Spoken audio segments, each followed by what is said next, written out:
I'm on the way up. I'm on the way up. I'm on the way up. I'm on the way up. Been a long time coming, but I'm on the way up. Been a long time coming, but I'm on the way up. I'm on the way up.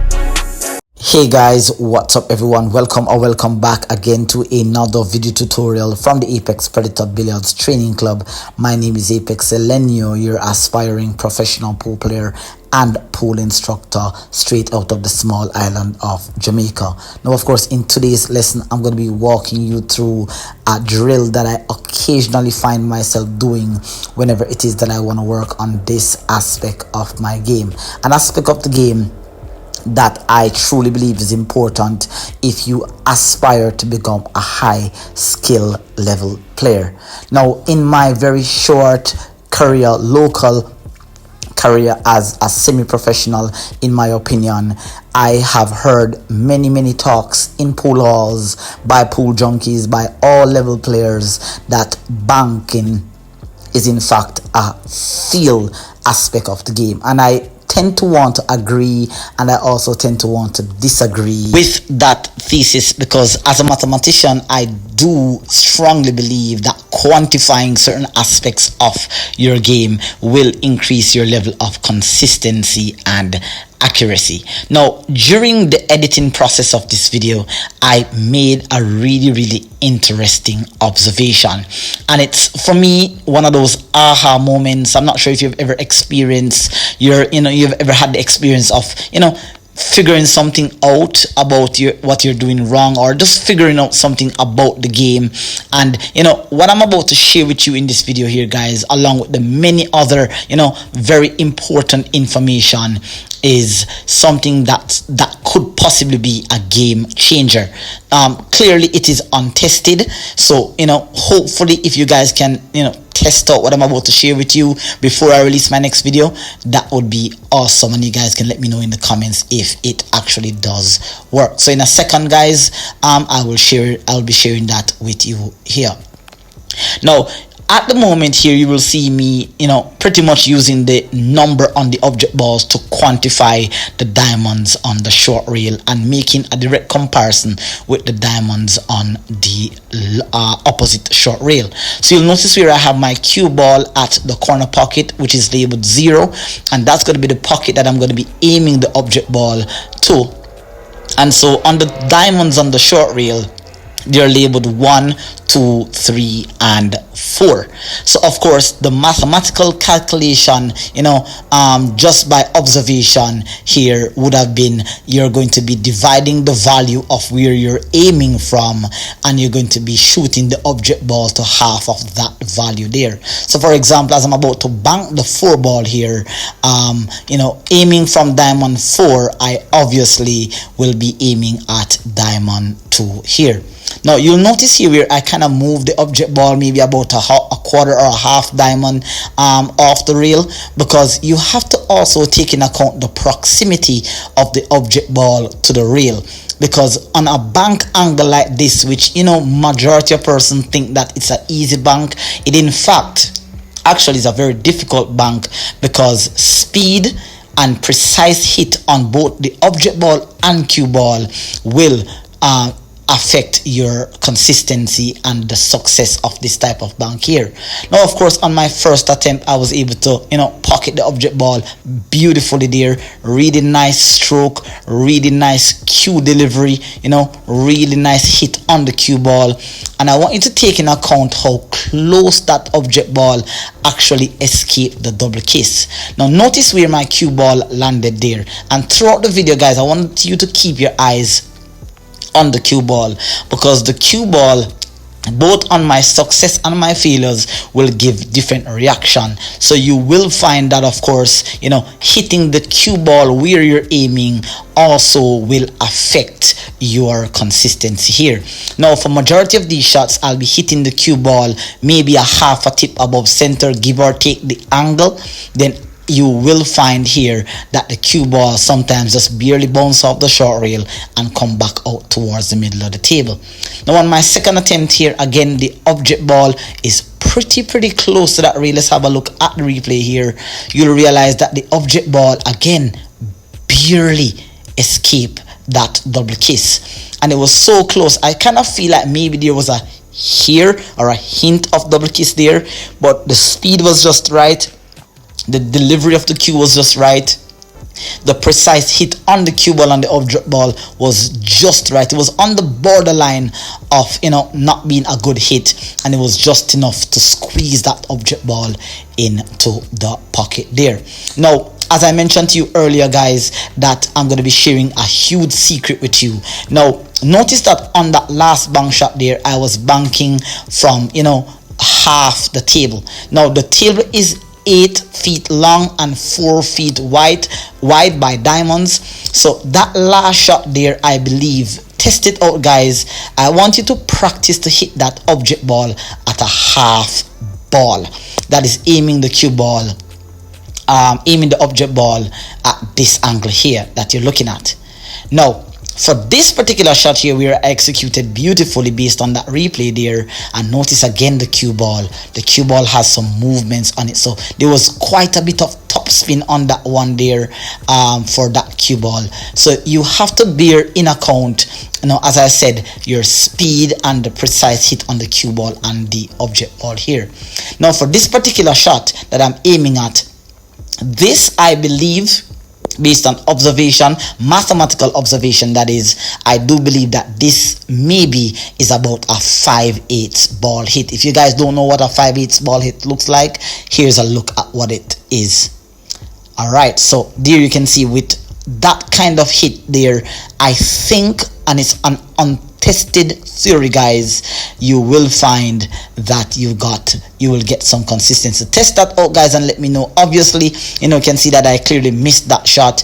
And again, once the angle gets tighter into the rail, once you find that the angle of the bank is getting tighter and tighter, you will find that you have to increase your speed a little bit more. But increasing the speed or changing any one variable that is a part of your banking skill will affect something else. Now, again, there, you know, a pretty nice attempt so far. The attempts are not bad, even though I'm missing the shots, but, you know, I'm giving myself here a chance to observe the many things that do go wrong, not just in my banking, but by extension, you know, whenever you try to go after banks. And I'm sure that you guys may have ended up with bank shots like this, and you miss them, and sometimes you in fact blame the wrong thing. Sometimes you blame your stroke, sometimes you blame the table, sometimes you blame, you know, even yours, you know, sometimes you even blame yourself. But a lot of the times, guys, sometimes it's just the amount of the object ball that we actually hit that really defines the amount of success that we get there. Now, in that particular shot, you can see that was really heavy, and I think that was a little bit unlucky in my opinion there, you know, because that object ball, I think I hit it pretty good. Again, as I said, guys, what you see me demonstrating here is not the thesis that I came up with, which is, you know, hitting the object ball by fraction, but it is in fact using the quantified measures. I am actually aiming from diamond 3 towards, I'm aiming towards diamond 1.5, which is here. And so far, you know, one attempt there I came a bit short, this attempt here I came a bit long, you know, and the speed, you can see that the object ball actually kind of hopped and then sets off into its trajectory. So again, if the speed of the hit is a bit too much, you will find here that the results are not very consistent here. Now, also, as I said, guys, you know, the object ball hit, let's have a look at this replay here. The double kiss played a role here. Look how close. You can see it was just very subtle, but it was a slight double hit. Notice where the cue ball actually ended up. It ended up high side on the long rail. So you can see that there was a hair of double kiss there that occurred in that particular shot. And that double kiss, as I said, guys, sometimes can occur because of stroke flaw, or it can occur because you hit the object ball a bit too hard. Another example of your miss as well can be, you know, attributed to you missing the actual value of the diamond. So from where I'm aiming from here, which is diamond 3, in my mind I think I'm aiming at 1.5, but usually when you go a bit long, it means that you maybe slightly overcut the ball, maybe because of the speed of the stroke you apply some unwanted side spin. Like I think in that example again, that was, I think was a pretty good hit. I got a little bit unfortunate by it not sliding into the rail, but again, speed is such a crucial aspect of banking because it does affect the reaction of the object ball and how it enters into the pocket. Now you will find that sometimes you just have an off day. It's not always going to be a day where you do something wrong. Sometimes your calculation is right, sometimes the hit is right, sometimes the speed of the stroke is right, and you just have an off day where you bank the object ball and it just goes into the pocket and it bubble. And in an example later on, I'm going to show you where sometimes luck plays an important role in your bank. So for the last remaining shots here, you will find that I'm missing the shots, and the one thing that I do realize here is that I'm missing the shots on the same side consistently. So which means that if you have the ability to observe yourself during your practice session, you will definitely know that all you need to do is make an adjustment in your aiming. But hopefully I can get one down, just to bring this section of the video to the end. Beautiful execution there. Let's have a look at the replay. Nice cue delivery, nice stroke. There was no hop of the object ball, so everything seems to be perfectly aligned there. Nice hit, nice speed on that cue ball there. I was somewhat in control, so that was a pretty good hit. So you did see me go through a phase there of missing, but that's all a part of the learning process. And so to bring that section of the video to the end, remember guys that you can test out using ball hit fraction to increase your accuracy. That in fact was a 5/8 ball hit. Now we're going to be looking at another attempt here. This particular shot is a shot, as I said, most persons will get down thinking that it's an easy shot, and I mean, you just witnessed me just making that shot in one attempt, but that's not always going to be the case. Now what I want you to do guys is in fact have a look. Ooh, that was so close to the double kiss. Did you guys just see that? That was almost like a millimeter escape away from that double kiss there, and I kind of lost control of my cue ball. If you notice that it had a lot of top spin on it, I almost scratched in fact. So for that hit there guys, even though I didn't test for consistency here, try to aim the object ball from those 2 diamonds at a 3/4 ball hit, and let me know what are your results in the comment section here. Now this particular shot again, as in my very short 10-year career here, I've heard that a lot of players do believe that banking is more of a feel, and like I said in the introduction of the video, I agree to some extent, but I do also disagree, because for example, this shot here, you will find that players will go after it, but when they do go after it, things like this will happen, and they usually just often blame the table or they blame their stroke. This is just one of those type of shots where really and truly the numerical system kind of breaks down, because here I'm aiming from diamond 1 and I'm aiming towards half a diamond that is in between the corner pocket and the first diamond. Now the angle, the rebound angle of this object ball is so tight that everything has to be absolutely precise. Do you see me stooping down, looking at the angle? When you go after this shot, the speed has to be right, the hit on the object ball has to be right, and there's just almost a very limited space there for you to escape the double kiss. On my first 2 attempts there guys, you can see that I have experienced the double kiss. Now this is a shot, as I said, it's a very doable shot, but it's a shot that a lot of players underestimate. And again, notice here that the object ball's proximity to the rail will affect how the success of this shot is. So far 3 misses from 3 attempts, not looking too good, but it's a drill. Of course, I'm testing, I'm observing, and everything seems to be right. Notice how my head is down. My cue delivery isn't too bad as well, but I just keep experiencing that double kiss there. So of course, at some point I'm going to make the shot, but as I said, guys, for this particular shot here, speed has to be good, and it has to be somewhere around a medium hard speed. If you go over that medium hard speed, it's going to increase the likelihood of a double kiss. But when you do get it right, it actually does look like that there. Beautiful execution. After 4 misses from 4 attempts, and there was a slight hop. So notice how that hop, I think, may have contributed towards me actually making that shot. And if you also notice that if those object balls weren't in the way, if this wasn't a drill, I would have made the shot and potentially I could have almost scratched as well. But it wasn't a bad segment. As I said, the aha moment there is where I'm now overlapping ball hit fraction with banking. So just to bring that aspect of the video to the end, remember that when you're aiming towards the middle diamond, that's a half ball hit on the object ball. Half a diamond over, that becomes a 5/8 ball hit. From the first diamond, that becomes a 3/4 ball hit. And from the corner pocket and the first diamond, that's going to be a 7/8 ball hit. So test those out, guys, and let me know your results in the comment section.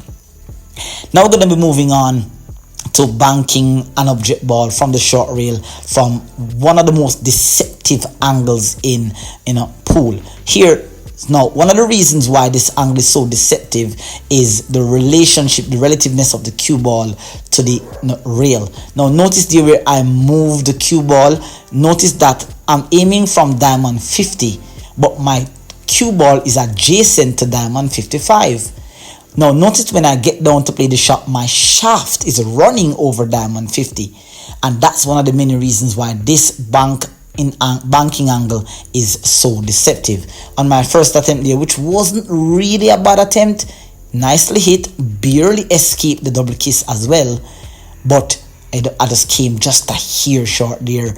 Maybe I had a little bit of inside spin, because now notice the direction of the cue ball now where it's going. So any little one variable, any twist in the stroke or flaw in the stroke, flaw in the delivery of the cue will affect your results here. Now I'm aiming from diamond 50 and I'm aiming towards diamond 25, or you can just say diamond 5 and you're aiming at diamond 2.5. Remember that the diamonds on the long reel here actually increases by increments of 5 here. Now, in addition to the quantifying values of the diamonds, you have to also be aware of the speed and the amount of the object ball you have to hit.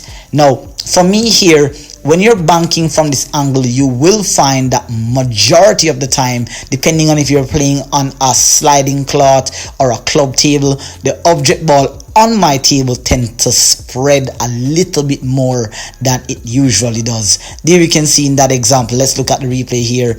I am banking from diamond 50 to diamond 25, and there was no double hit. At least I don't think so. Maybe there was a here, I don't know, but it went a little bit long. So in my opinion, I feel like, based on previous practice sessions that I've had with this particular drill, I find that if I hit the object ball too soft, it spreads wide. If I hit it too hard, it increases the likelihood of a double kiss, and it also does kind of let me lose control of the cue ball. But when you do it right, when the speed is right, the hit is right, the delivery is right, then you will get results like this there. Beautiful bank shot there.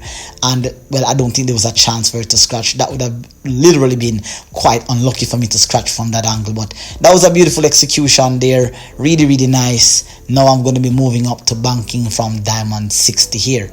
Now again, notice that my cue ball is about a diamond, maybe a diamond and a quarter above where I'm aiming from. But notice when I get down, my shaft is actually running right over the side pocket, which is diamond 60. And again, the speed has to be right.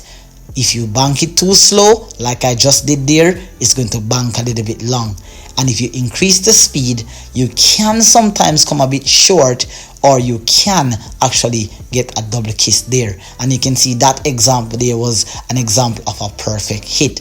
Now, sometimes we do blame so many things in our game for why we miss a shot, but we never always attribute the fact that sometimes you can actually bank a ball and you're just very unlucky. For example, here you'll see that Damian Sims went after a bank that could potentially give me 3-0 in a recently concluded tournament, and Damian, I think, hit that object ball pretty good, but it just simply stood up into the pocket there. And sometimes we have to just rely so much on feel and on luck as well here. So sometimes nothing is really wrong with how you're actually banking the object ball. Sometimes you just it's just on a good day where or on a bad day it doesn't go right, or it just goes perfect here.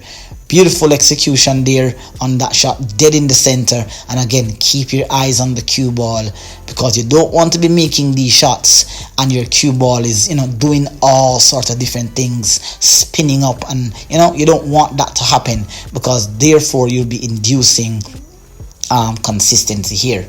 Now moving on to a very, very deceptive, it's perhaps the most deceptive bank angle, and this is not something that you get. I think Jason Shaw was perhaps the pro player that I saw make a shot like this. It was insane how he made that shot in the Hanoi Open. Absolutely brilliant. But these shots don't come up a lot, but you still got to take a few minutes out of your practice sessions to kind of feel this out, test it out, guys. So now I'm hitting here. This particular shot here is about a quarter ball hit, a quarter ball hit with a medium speed, maybe medium speed. If you hit it at a quarter ball and you play it with a hard speed, you have a chance of making it, but a medium speed perhaps should get the job done. And you have to also take in account, oh, that was a really nice one. Nice way to end the video here. Really nice delivery, kind of getting that shaft out of the way, pulling back. Really nice. Good hit on the object ball. Cue ball bouncing out. Nice right amount of spin. Well, right amount of top spin, that is. And that was brilliantly executed there. So, a lot came from this video, guys. I'm going to be making a subsequent one where I'm testing that earlier thesis that I showed you about ball hit fraction when it comes to banking. I'm not sure if it works, but if you guys try it before me, let me know in the comments. Okay? Alright, so until next time, guys, take care, and I'll see you in the next video. Continue practicing with consistency, precision, accuracy, and control. And I'll see you in the next tutorial video. Until next time, peace out. Bye-bye.